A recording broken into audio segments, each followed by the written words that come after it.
Hello बच्चों, चलिए प्रश्न को पढ़ते हैं और समझते हैं। मान ज्ञात कीजिए और हमें एक समाकलन दिया है जिसकी सीमा 2 से 3 है और समाकलन में हमें x की घातांक 2 dx लिखा हुआ है। प्रश्न को हल करने से पहले हम प्रश्न के लिए मुख्य अवधारणा लिख लेते हैं। तो इस प्रश्न के लिए मुख्य अवधारणा जिसकी सहायता से हम इस प्रश्न को हल करेंगे। मुख्य अवधारणा में हम समाकलन को हल करने का एक सूत्र लिखेंगे और उसी की सहायता से इसको हल भी कर दिया जाएगा। देखिए, सूत्र आपको याद रखना है x की घातांक n dx का। ये होता है x की घातांक n प्लस एक बटा n प्लस एक प्लस सी, और यहाँ पर n कभी भी माइनस एक के बराबर नहीं होता है। दूसरी बात देखिए, हम निश्चित समाकलन को यहाँ पर पढ़ रहे हैं, तो निश्चित समाकलन को किस प्रकार से हल किया जाता है उसकी रूपरेखा भी हम बना लेते हैं।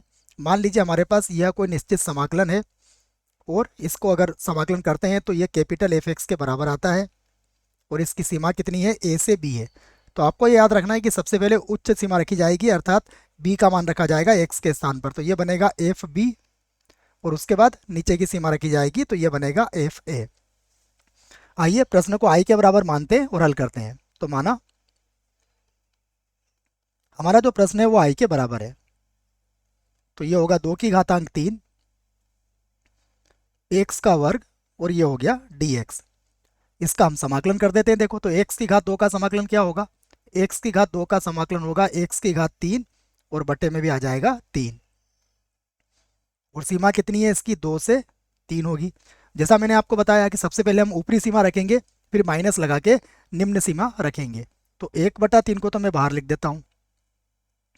सबसे पहले आप 3 को रखेंगे तो 3 की घात 3 कितना होता है, 27, और फिर 2 को रखेंगे तो 2 की घात 3 कितना होता है, ये हो जाएगा 8। अब 27 में से 8 को आप घटा सकते हैं। 27 में से 8 घटाएंगे तो कितना बचेगा, 19 बचेगा, और बटे में कितना आ जाएगा, 3। और यही आपके प्रश्न का उत्तर होगा। आशा करता हूँ आपको इस प्रश्न का उत्तर समझ में आया होगा। धन्यवाद।